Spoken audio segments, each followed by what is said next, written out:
Fred Film Radio du Festival de Venise. Je suis Angela Cerbi en compagnie de Bertrand Bonello. Bonjour. Bonjour. Pour le film La Bête qui est en compétition. Le film est, disons, c'est une histoire presque dystopique avec un monde où les sentiments sont une menace. Et comment êtes-vous arrivé à cette histoire-là, à ce point de départ qui est un peu déprimant? Oui, c'est un point de départ déprimant, c'est-à-dire que je suis arrivé à ça parce que en nous voyant entourés de catastrophes grandissantes, que ce soit politique, que ce soit écologique, que ce soit économique, que ce soit d'injustice, etc., je me suis dit, OK, l'humain aujourd'hui n'est plus capable de gérer ça, donc qui le serait ?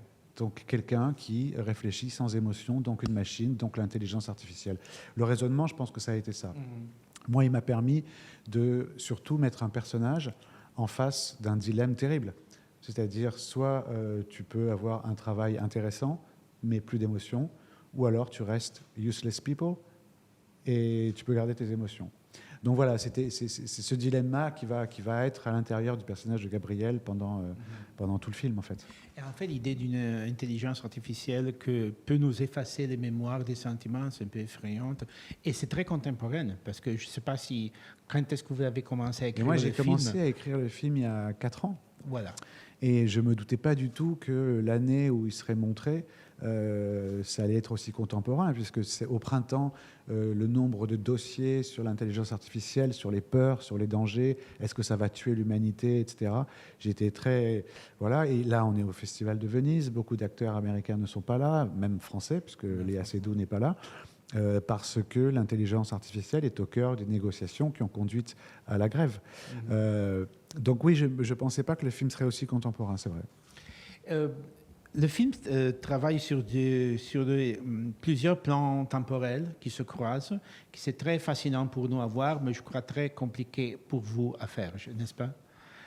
Oui, c'est beaucoup de travail, parce qu'en fait, on ne sait jamais pourquoi quelque chose qu'on met là va résonner là, etc. Donc c'est beaucoup de temps d'écriture. Je sais pas, j'ai fait 15 ou 16 versions de scénario, pareil de montage, parce que c'est pas une science, c'est pas mathématique, c'est des choses un peu de sensation qui fait que le passage d'une époque à l'autre fonctionne là, mais ne fonctionne pas là. Donc c'est long, parce qu'il faut tout essayer, en fait. Il faut tout essayer. Écoutez, c'est votre premier pas dans le monde de la science-fiction. Quel était le plus grand problème que vous avez trouvé pour vous adapter à ce genre? En fait, déjà, il y a quelque chose qui est de l'ordre du visuel. Donc, les deux voies qu'on utilise d'habitude en science-fiction, c'est soit l'ultra-sophistication technologique, l'ultra-technologie, soit le post-apocalyptique. Et moi, je voulais une troisième voie. Donc, j'ai décidé, bon, on est en 2044. C'est-à-dire, c'est du futur, mais c'est quand même demain. Ces bâtiments vont exister, voilà. Les rues seront encore là, etc. Juste comment les traiter. Donc j'ai choisi de garder le monde comme il était, mais de le vider. Donc il n'y a plus de téléphone, plus de réseaux sociaux, plus d'internet, il n'y a plus d'écran, il n'y a plus de voitures, etc. Donc on est dans quelque chose de très calme, et en même temps, ce calme, il est terrifiant, quoi. C'est très aseptique. Totalement aseptisé, oui. Ouais. Et il y a une qualité esthétique aussi dans les différentes époques, disons, mais qui est très frappante pour moi, et qui évoque, disons, on peut dire, c'est un autre personnage du film, c'est-à-dire l'esthétique des différentes époques. Et c'est une chose que vous avez pensé beaucoup, c'est-à-dire c'est un problème. Ça aurait été un problème aussi. Moi, je prépare beaucoup. Je suis parce que je suis peureux, donc je prépare beaucoup et je fais des moodboards et je travaille avec mes collaborateurs artistiques, chef-op, etc. Bon, 1910 est tourné en 35 mm. 2044, c'est un format plus carré, c'est un format 1.33 pour se concentrer sur le présent. Et puis après, le choix des couleurs, le choix des objets, etc. Oui, c'est un gros travail. Ouais.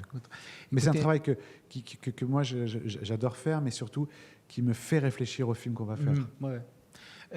Disons qu'il y a quand même un petit espoir dans le film, parce que c'est vrai que le personnage principal décide de se faire effacer la mémoire, mais les amours passés se mettent au milieu, c'est-à-dire En tout il y a cas, un espoir pour l'amour, pour les sentiments, voilà. À la fin, elle comprend quelque chose.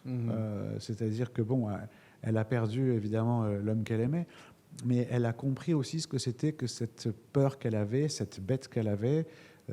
C'est tout simplement la peur d'aimer. Donc quelque part, en tout cas, elle est libérée de quelque chose. C'est-à-dire, toute cette souffrance a eu une disons, belle solution Oui, à la fin. oui, oui. Bon, merci beaucoup. Merci Merci à beaucoup, vous. Bertrand Brunello, pour le film La Bête au Festival de Venise. Je suis Angela Cherby pour Fred de Festival Insider.